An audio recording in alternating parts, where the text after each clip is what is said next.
Portanto, o Gadamer, nesse livro, Verdade e Método, aliás, não sei se eu citei aqui no outro dia, refere Dilthey, o que critica, digamos, da perspectiva de Gadamer é que fazer história, ou fazer ciências sociais, não é procurar voltar a viver, voltar a experienciar uma experiência do passado, um acontecimento do passado, mas é revivê-lo, né, ou reinterpretá-lo, ou compreendê-lo de uma forma nova. Portanto, não é simplesmente o objetivo da ciência social não é duplicar, né, ou confirmar investigações prévias, é sempre iluminar novas dimensões com uma nova forma de compreensão. Portanto, o fenómeno está sempre em aberto, né, para ser compreendido. Portanto, aqui está, no fundo, a concepção hermenêutica, digamos assim, de Gadamer. Portanto, a hermenêutica, primeiro, é uma interpretação, mas é uma interpretação na qual está sempre uma projeção de sentido. E, portanto, cada nova interpretação, cada nova compreensão, será sempre enriquecedora. Portanto, será sempre um processo, portanto, o processo de interpretação, segundo Gadamer, é um processo dialógico.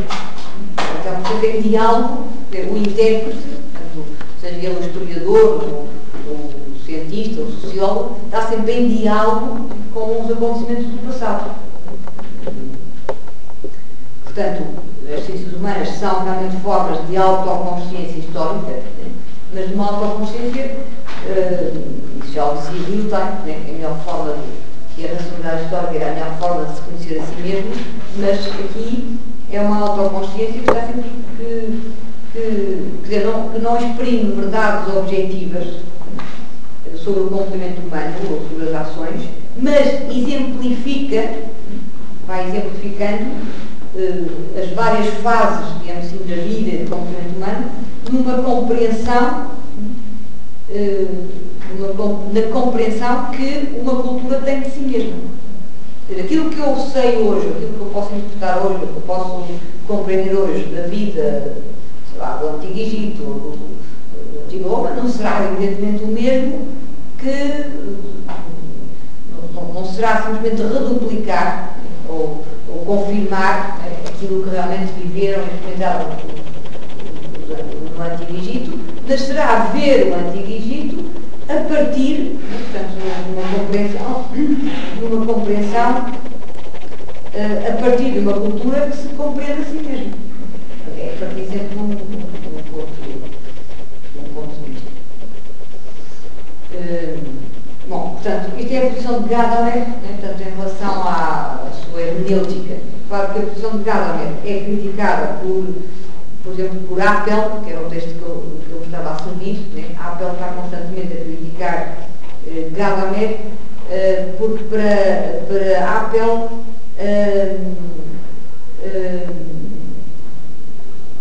esta posição de Gadamer também levaria, digamos assim, a uma espécie de, uma espécie de relativismo, Portanto, impossibilitaria, digamos, uma crítica da razão compreensiva. Portanto, a razão compreensiva é uma razão que se vai compreendendo. E a ideia de Apel e de outros autores, portanto, Apel é um outro. Portanto, eu separo um pouco, porque aqui Gadamer, Apel, Gadamer do mundo germânico, e as neowittgensteinianos são do mundo anglófono. Talvez a grande diferença.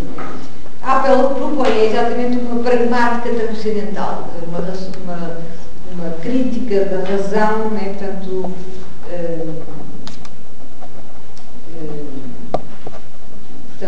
uma crítica, portanto, a chave para a pragmática transcendental são saber quais as condições de possibilidade de uma explicação causal que pressuponha o conceito da liberdade da ação.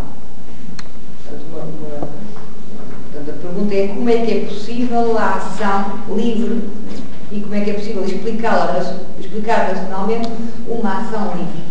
Bom, isto é mais ou menos a pragmática transcendental de Appel e depois de Habermas. Bom, portanto, isto não sei se nos satura um pouco, porque são assim uma série de dados, né, só para ficarem com uma ideia, né, de como é que se deu, né, da história, digamos assim, deste processo, de onde é que isto veio parar. Agora, o que eu queria para formar uma história um pouco mais inteligível, não sei se têm alguma dúvida, querem dizer alguma coisa? Isto foi assim um bocado fantástico. Foi. Porque eu falei assim, referi vários autores, mas claro, é só para um bocado, enfim, não é que me interessa fazer aqui a história da filosofia, mas a história deste debate, enfim, acho que tem interesse ficarem assim com estas referências. Bem, então, eu agora o que eu queria fazer, portanto, para já não com tantos dados, história e tudo isso, mas agora mais indo a algumas noções, né, que podem contribuir para compreender, né, estas passagens. Então,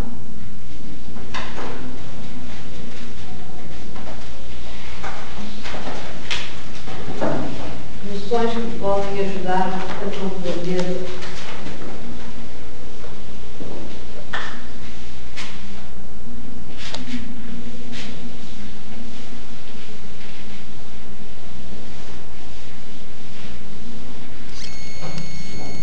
penso que até Hempel, portanto, o Dilthey, né, foi bastante, digamos, duas sessões, etc. Portanto, a questão da dicotomia das ciências e tal,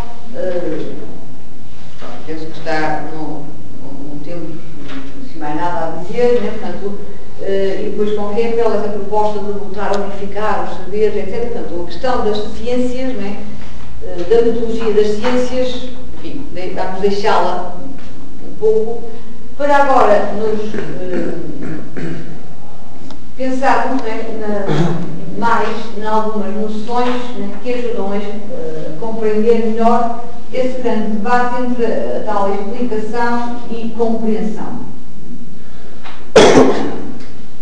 Então, aqui, e como este mesmo debate de explicação-compreensão se acentua particularmente em alguns autores, como eu disse, neo-wittgensteinianos, eu penso que será útil nós revermos ou visitarmos algumas noções-chave do próprio Wittgenstein que ajudam talvez a compreender, né,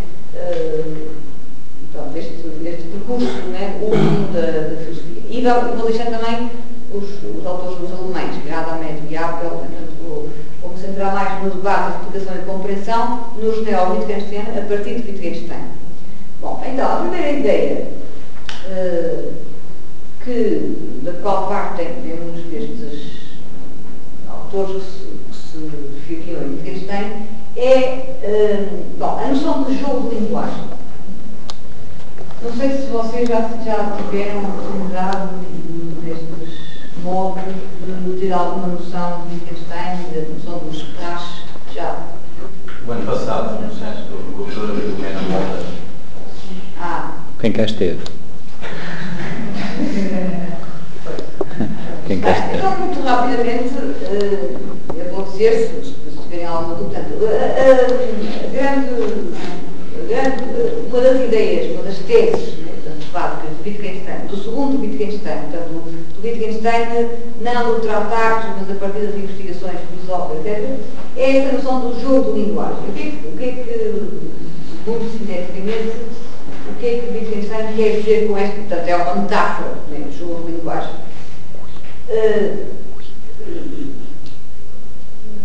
Isto arranca duas ideias. Primeiro, Wittgenstein, no Tratados, tinha apresentado um ideal de linguagem que era a linguagem da ciência, precisamente, e que era uma linguagem descritiva, representativa, uma linguagem que seguia um modelo lógico, uma linguagem ideal, portanto, uma linguagem onde a cada termo tivesse um referente e só um referente, não houvesse ambiguidades, tivesse uma estrutura lógica perfeitamente limpa, né, sem ambiguidade, nada disso. Portanto, esse era o seu ideal de linguagem, a linguagem lógica, né, portanto, é o ideal de linguagem que apresentou no Tratados.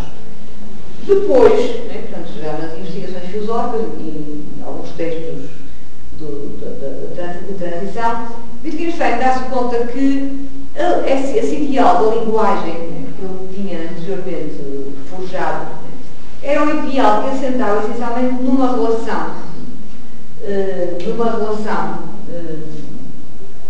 que era a relação semântica, ou seja, que a cada signo, a cada palavra, corresponde a um objeto designado. E, portanto, que a função da linguagem é essencialmente a função denotativa. Ou seja, os signos devem significar alguma coisa. Estão em vez de alguma coisa. Portanto, a cada signo na linguagem, a cada palavra, a cada signo, deve corresponder um significado. Um significado que é o referente. Se um signo que não tenha significado, ou que não tenha referente, é um signo que não tem sentido. Portanto, a linguagem, portanto, o modelo inicial, digamos, o modelo do Tratados, isto simplificando muito, isto é, mas o modelo do Tratados assenta essencialmente na relação semântica, que é a relação entre signo e significado, sendo que essa relação desempenha essencialmente uma função denotativa. Sabem que é denotativo ou referencial é sinónimo aqui. Bom, o que Wittgenstein nas investigações vem dizer é o seguinte: dizer que a linguagem é essencialmente um sistema de signos que tem por objetivo, por finalidade, por essencialmente denotar, designar, referir as coisas, é simplificar, portanto é uma simplificação excessiva da linguagem. Porque a linguagem, em primeiro lugar, a linguagem é essencialmente, portanto, a primeira ideia que Wittgenstein explora, logo no princípio das investigações, é a linguagem é essencialmente a ação humana. Portanto, é uma forma de ação. Portanto, nós com a linguagem não tem simplesmente a função denotativa, mas tem múltiplas funções. Portanto, os signos, portanto, a linguagem, os signos, têm o seu sentido no contexto e nem sempre têm uma função denotativa. Há signos que têm função expressiva, imprecativa, vocativa, etc. Portanto, essa ideia, digamos assim, essa convicção de que a cada palavra deve corresponder um signo, é uma ideia que nos vai perturbar e que nos vai dificultar depois compreender o funcionamento da linguagem no seu todo. E há uma comparação que a gente faz logo no princípio das investigações filosóficas. Vejam, por exemplo, uma caixa de ferramentas. Uma caixa de ferramentas, quer dizer, é uma caixa de ferramentas, são ferramentas, mas são ferramentas tão diferentes como, sei lá, um martelo, pregos, cola, papel, sei lá, um alicate, uma serra. Portanto, são instrumentos muito diferentes. Portanto, assim, a linguagem também é uma caixa de ferramentas. Portanto, cada ferramenta tem o seu uso. E esse uso é que lhe dá o sentido. Portanto, contrariamente à ideia inicial do sentido da linguagem, estava bastante relacionado com a sua denotação. Não era só o sentido, vinha essencialmente da relação denotativa. Aqui, Wittgenstein vai dizer, não, o sentido das palavras é o seu uso. ao seu uso. Portanto, a linguagem é uma prática, é uma ação, é uma pragmática. Não é simplesmente o empregar um sistema de signos que estão em vez de denotam, designam, referem as coisas. Não, é uma prática. Está, portanto, a própria linguagem, o funcionamento da linguagem está incrustado na nossa forma de vida, que é outra noção que Wittgenstein usa, outra expressão. A forma de vida é, enfim, é um bocado difícil de definir. A forma de vida é o nosso modo de estar no mundo, o nosso modo o conjunto das nossas crenças, das nossas convicções, dos nossos hábitos, dos costumes, da cultura, de tudo. Né? É uma forma de vida. Né? E a nossa língua, a nossa linguagem é uma forma de vida. Portanto, é uma forma enfim, de estar, uma forma de pensar, uma forma de atuar. Né? Portanto, a linguagem é uma forma de vida. E, portanto, é precisamente a ação, portanto, é a atividade. Né? Portanto, compreender uma linguagem é compreender uma forma de vida. E compreender uma forma de vida passa por compreender a linguagem. Bom, portanto, então nesta revisão, digamos assim, do conceito de linguagem, é que o Wittgenstein introduz a tal noção de jogos de linguagem. Então, jogos de linguagem porque na linguagem, como todo, há uma infinita variedade e multiplicidade de jogos de linguagem. O que são os jogos de linguagem? Apela, lembra-nos, nós, quer dizer, o que é um jogo? Como é que nós podemos definir jogo? Bom, é um bocado difícil de definir jogo, até porque não há contornos nítidos. Há uma grande variedade de jogos. Há jogos de tabuleiro, há jogos ao ar livre, há jogos de competição, há jogos para a paciência de cartas, há jogos de salão, há uma infinidade e uma variedade de jogos. Portanto, de certa medida, não podemos dar uma definição ou ter um conceito exatamente do que é um jogo. Há talvez um elemento, né, que seja definitório do jogo. Nós não perguntamos o que é isto, é um jogo. Perguntamos é como é que se joga. E quando perguntamos como é que se joga, estamos a perguntar pelas regras do jogo. Portanto, aquilo talvez que haja o elemento que há em comum, né, com tudo o que é jogo, é que o que constitui o jogo são as regras do jogo. Em que é que consiste este jogo? Consiste em fazer com que esta peça chegue ali, né? Ou conseguir que a bola entre na baliza, ou conseguir... Portanto, o jogo tem um mínimo de regras, né? que constituem, que são o jogo, né? Como é que se joga isto, né? Ou em que é que consiste este jogo, né? Portanto, pelas regras do jogo. Mas há uma variedade imensa, né, de jogos. E também há uma variedade imensa de jogos de linguagem. Wittgenstein, não separar das investigações, dá exemplos, né, para dar ideias, dá exemplos, né, dá para aí uns 20 e tal exemplos. Por exemplo, contar histórias a crianças, contar histórias, bem, eu lá imenso e agora não são contar histórias, pedir alguma coisa, insultar alguém, por exemplo, a linguagem dos pedreiros, né? Dos pedreiros que pedem, passa uma laje, eu passo, tal, né?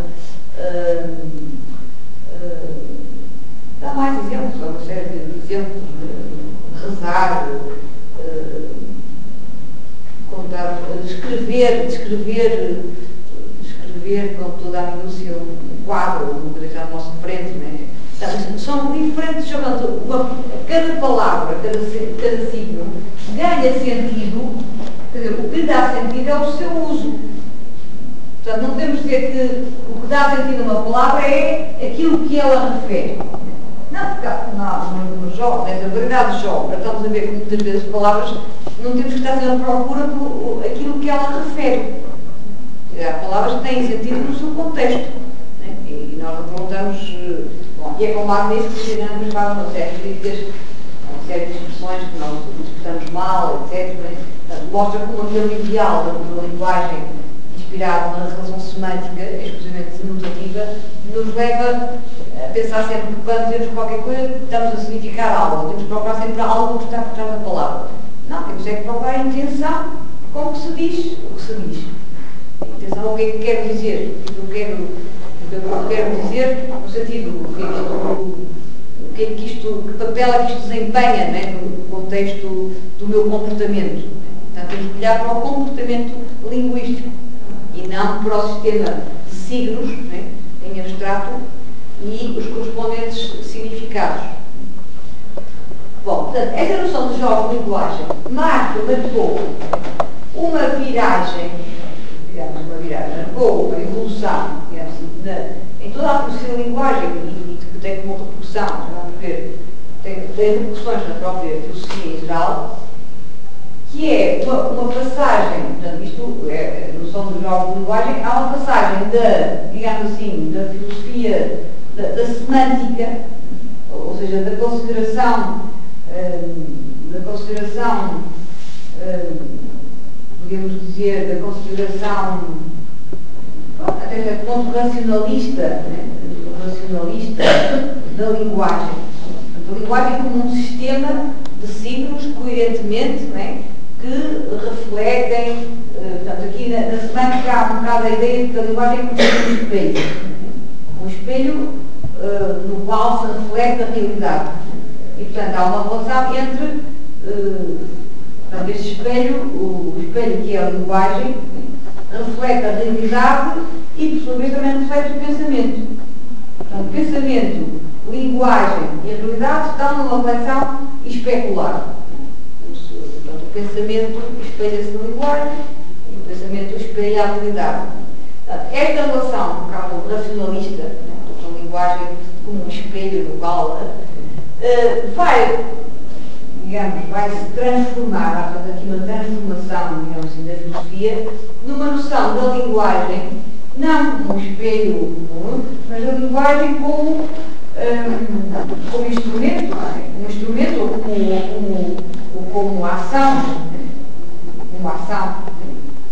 E, portanto, se aqui tinha era muito importante a noção do sentido, do significado, da relação conotativa, etc., agora vai ter muita importância, Wittgenstein, alguns autores também que falam muito disso, as noções de família, noções de família à volta da noção da ação, como, por exemplo, a noção de intenção, desejo, crença, enfim, tudo, crença, finalidade, objetivo, o que se queira.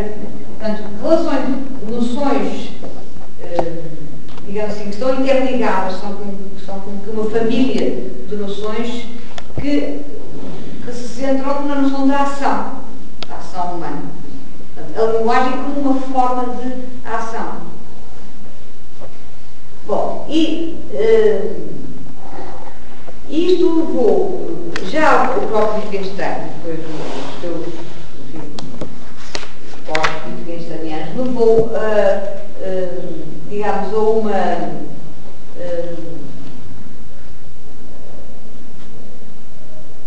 um interesse, né, crescente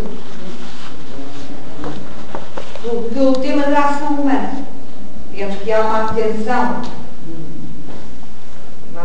mais centrada na filosofia da ação, precisamente a partir desta viravolta, desta viragem com o rei de Wittgenstein, de uma concepção muito mais pragmática aqui no sentido de praxis, né, de ação, né? Portanto, esta viragem pragmática da concepção da própria linguagem. E, portanto, isto é o que, de alguma maneira, se reflete também, agora retomando o par de conceitos que estávamos a falar, que é a explicação e a compreensão. A explicação é, de alguma maneira, portanto, este par de explicação e compreensão equivale a um par não é bem de conceitos, mas um par de noções, né, que o Wittgenstein já no Tractatus, né, então é uma das linhas mestras, digamos assim, de todo o pensamento de Wittgenstein, que é o par entre dizer, o par dizer e mostrar. Bom, isto já no Tractatus, isto pode ser também depois reativado várias vezes. Já no Tractatus, Wittgenstein diz, Wittgenstein refere recorrentemente este par de conceitos dizer e mostrar, porque para Wittgenstein dizer corresponde no Tractatus à linguagem com sentido, ou seja, à linguagem denotativa, às formas de linguagem que referem, digamos assim, as coisas da realidade. Portanto, o dizer para Wittgenstein é, de alguma maneira, o modelo do discurso científico. O que faz a ciência, e no Tractatus o ideal da ciência de Wittgenstein é a ciência natural, né, das ciências duras, né? O que faz as ciências é, enfim, de uma maneira assim muito genérica, é dizer como o mundo é. Dizer o mundo. Esse dizer o mundo significa representar, significa significar os factos do mundo. Porque o mundo, né, isto é uma das concepções do Tratado, o mundo são os factos. Construir o mundo são factos. No mundo, na noção de Wittgenstein do Tratado, no mundo não há valores. Os valores estão fora do mundo. O mundo é construído por estados de coisas, né, e são factos. A refiguração linguística, portanto, em termos linguísticos dos factos, são as proposições com sentido que constituem o dizer. Portanto, dizer corresponde exatamente aos critérios de sentido da linguagem. E a linguagem só tem sentido na medida em que refigura o mundo real, que são os factos. Bom, simplesmente, para além do que pode ser dito, portanto, este esquema, digamos, com base experimental, com base no que se pode referir, etc. Para além disso, há aquilo que Wittgenstein dizia por o místico, quer dizer, há os valores, há a ideia do bem, do mal, há os sentimentos da vida, portanto, há uma série há um outro mundo de valores, de sentimentos, etc., que não podem ser ditos, mas que se mostram na linguagem. Então, para Wittgenstein, aquilo que se pode dizer, pode-se dizer, há uma célebre passagem no Tratatus, que é muitas vezes citada, aquilo que se pode-se dizer com toda a clareza. Pode-se dizer com toda a clareza. Se não está claro, é porque há aí qualquer defeito lógico, qualquer erro lógico, é uma questão de analisar logicamente a linguagem e acabar e encontrar, digamos, a proposição correta, certa, né, que corresponde aos factos. Portanto, isso é o dizer.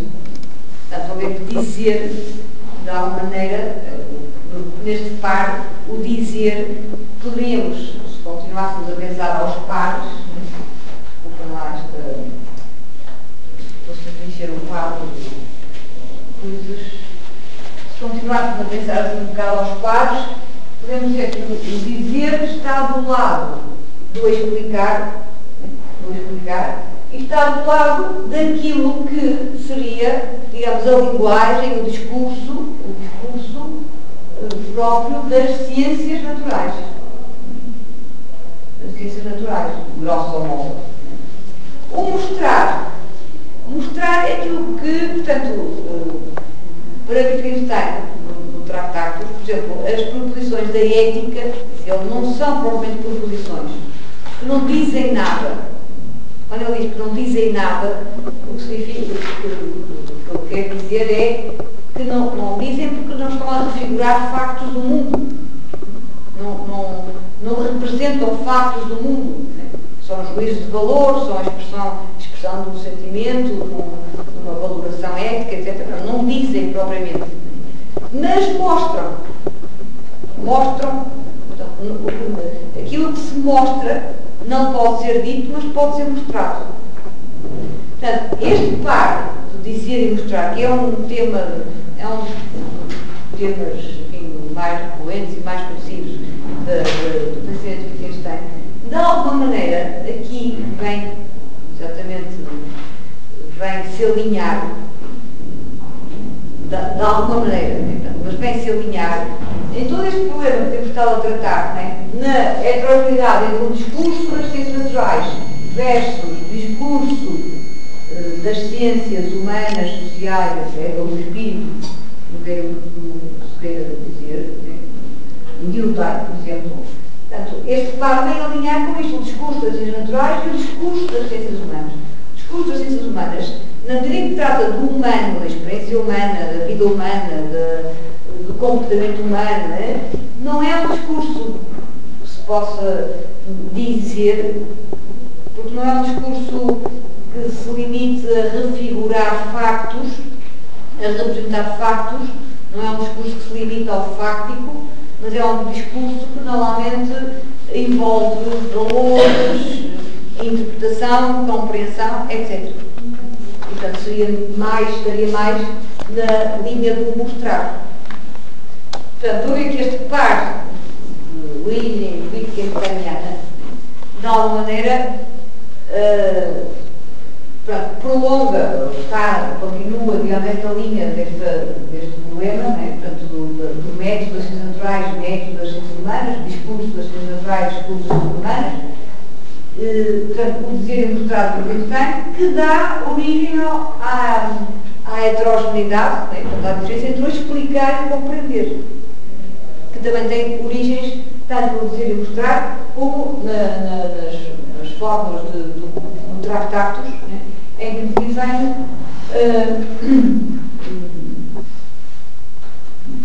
enfim, como é que dizer, descreve de alguma maneira o que é uma explicação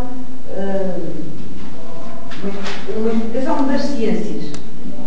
As ciências explicam no sentido causal, embora seja mais, para Wittgenstein, a ciência é mais descritiva, né?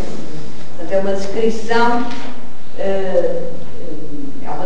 dos factos, mas para Wittgenstein as leis das ciências físicas, das ciências naturais, não são propriamente leis, mas ele têm a forma de uma lei. Para Wittgenstein, uma ciência, por exemplo, ele dá como exemplo a física de Newton. A física de Newton é uma descrição do mundo, uma descrição dos factos do mundo, mas uma descrição na qual se utiliza uma rede conceptual, digamos assim, uma rede conceptual, e essa rede, portanto, este quadro, é que é constituído pelas leis da física de Newton. E, portanto, nós descrevemos o mundo dos factos, mas integrando ou enquadrando esses factos neste esquema. Na lei da gravidade, na lei de não sei o quê, a atração dos massas, etc. Se aplicarmos, eu não sei dar exemplos, porque nem me interessa, mas se aplicarmos ao mesmo mundo uma outra rede, portanto, no caso da física quântica, ou da relatividade, o que é que se passa? O que se passa é que o mundo é o mesmo, os factos são os mesmos, só que agora aplico uma rede diferente. Tínhamos que, em vez de ter aqui quadrados, aplico uma rede, não sei, de losangos. Desculpem lá, um punhado. Portanto, é uma rede conceptual diferente. Portanto, as leis, no fundo, são formas de lei.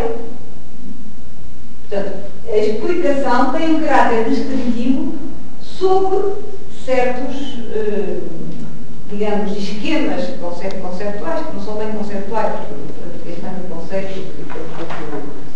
que esquemas, formas de escrever. Portanto, isto é a explicação, né, na ciência. Mas há uma frase mesmo no Tractatus em que é o seguinte: mesmo que algum dia, por hipótese, mas mesmo que algum dia as ciências, quando eu digo as ciências, falo das ciências positivas, as ciências naturais, as ciências, mesmo que as ciências nos dessem uma descrição total de todo o que acontece no mundo, mesmo que as ciências nos dessem uma explicação radical de tudo o que acontece, o mais importante ficaria por dizer. E esse mais importante é aquilo que, precisamente, não é visível em termos explicativos. Porque não é visível em termos de factos, mas são, precisamente, quer dizer, os valores da vida humana, a ideia de bem, a ideia de beleza, etc. Portanto, isso, o mais importante, ficaria por dizer. Porquê? Porque isso não se pode dizer, no sentido que não se pode explicar, mas pode-se compreender, porque se pode mostrar na linguagem. E, portanto, o par também em explicar, compreender, tem origem em toda esta dualidade, todo este dualismo wittgensteiniano entre aquilo que se diz, né, que se pode dizer, e aquilo que não pode ser dito, mas que se pode mostrar. E há várias leituras, né, já deve ter ouvido, há várias leituras possíveis do Tractatus. Uma é que o Tractatus foi lido, foi interpretado como, digamos, uma defesa, assim, quer dizer, um texto que era quase como que, digamos, uma declaração de princípios da escola neopositivista. Portanto, uma defesa das ciências. As ciências é que podem dizer com clareza, o que se pode dizer com clareza é aquilo que se pode dizer dos factos, etc. O resto não pode ser dito. Portanto, uma é olhando, digamos, para o que pode ser dito, que é o que pode ser dito com clareza, o resto fica de fora. E outra é ler o Tractatus como sendo, porque no fim do Tractatus, diz, bom, mas só isto é que se pode dizer, então quão pouco fica dito. Quão pouco, e portanto o melhor é o silêncio, no fim, assim. Então a outra leitura possível do Tractatus é que, de facto, a finalidade do Tractatus tem um objetivo, tem uma finalidade ética, que é não apenas dizer como é o discurso da ciência, como o discurso da ciência é significativo, porque refere os factos do mundo, mas dizer que esse discurso é tão pobre, que tudo, enfim, que o mais importante fica por dizer, e portanto é como que eu convido a saltar, digamos, o muro, as barreiras do Tractatus, para alcançar uma compreensão, digamos, para alcançar uma compreensão da totalidade do mundo, da vida humana, etc. E, sobretudo, da preocupação ética, que é uma preocupação constante, né, tanto no próprio Wittgenstein. Bom, portanto, isto são noções muito genéricas e muito rápidas do Wittgenstein, que ajudam a compreender como uma série de autores pós-Wittgensteinianos, completamente von Rist, Anscombe, etc., retomaram precisamente os temas que Wittgenstein, depois do Tractatus, mais trabalhou, que foram os temas precisamente do que é a compreensão, o que é a intenção, o que é a ação, o que é a vontade, né? Os temas éticos, os temas, e portanto que ajudam a ter uma compreensão do comportamento, do que é o comportamento, do que é a ação humana e das suas noções de família.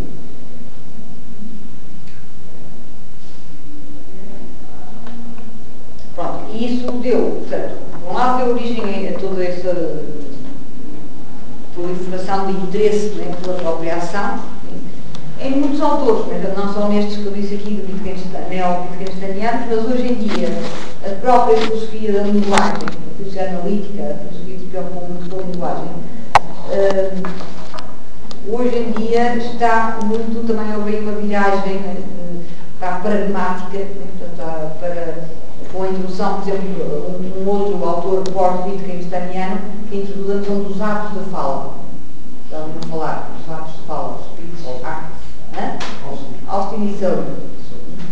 Então, a ideia de ato de fala, que a ideia originária em Austin é a ideia de que quando eu digo, quando eu falo, o livro, aliás, o único livro quase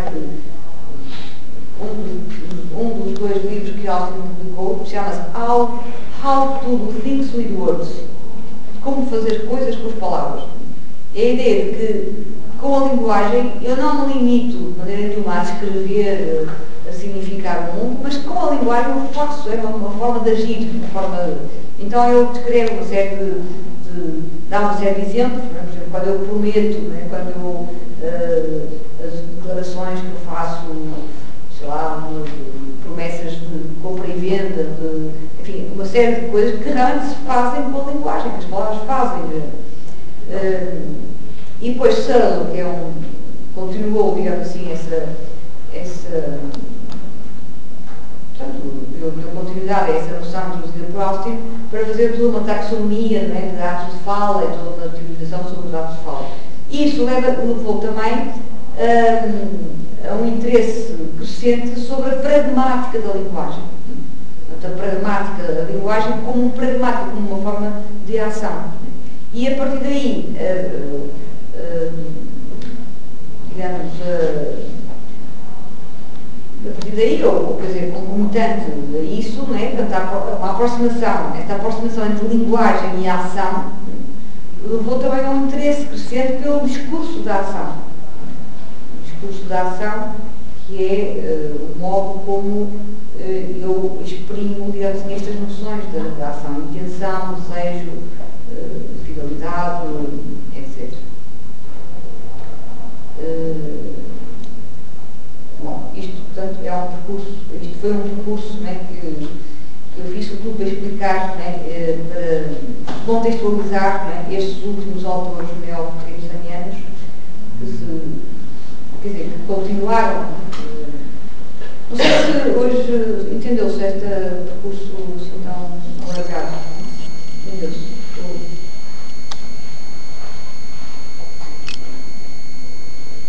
Tem alguma questão, alguma dúvida, sugestão?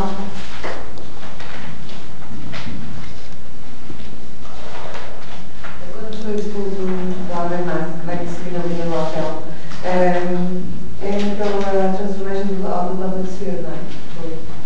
Sim, Habermas tem várias obras, mas essa primeira obra ele começa a falar disso.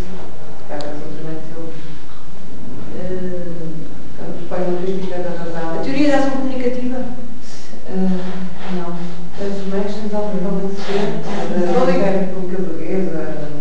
Não, mas a obra mais, é a teoria da ação comunicativa, parece que é assim que se fala.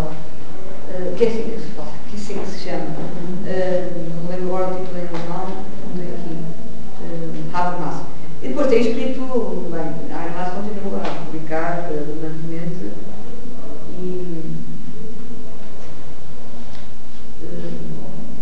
mas é sobretudo a ideia do diálogo, da comunicação e da ação comunicativa como estratégia para alcançar um consenso e alcançar... é muito complicado, muito mais complicado do que eu estou aqui a dizer, mas a teoria da Habermas tem muitas repercussões, tanto na política, no aspecto político, público, como também no aspecto do modo de compreender tanto a ética e os valores e as formas de liberalismo e de consensos,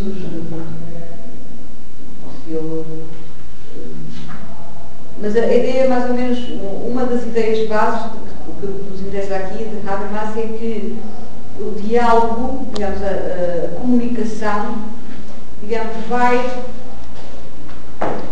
é como que a comunicação vai se direcionando, vai dirigindo, vai construindo, digamos assim, um consenso cada vez mais alargado e cada vez mais fundado, Não é possível encontrar outra maneira, digamos assim, de acesso, digamos assim, ao verdadeiro, que não seja por diálogo e por consenso, e acreditar ou confiar numa aproximação progressiva, através de diálogos e de consensos, do verdadeiro, né? Claro que é discutível tudo isto. E através da crítica da razão e que se relaciona com a outra. Sim, sim. Aliás, Apel e Habermas são os dois da escola de Frankfurt, que é uma escola, embora já nós tenhamos apostado um dos primeiros representantes da escola de Frankfurt. Habermas.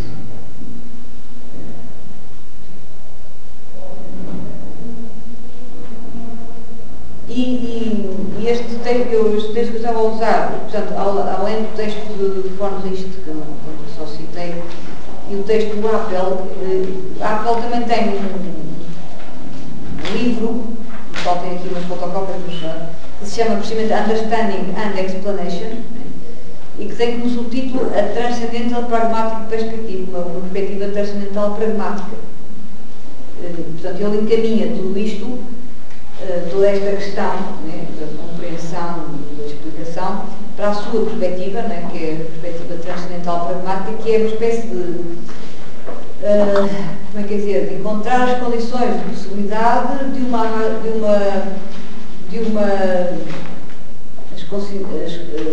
as condições de possibilidade de uma racionalidade da ação.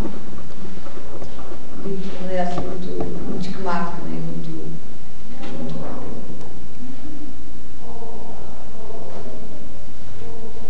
bem, então, na próxima e última sessão, eu pensava,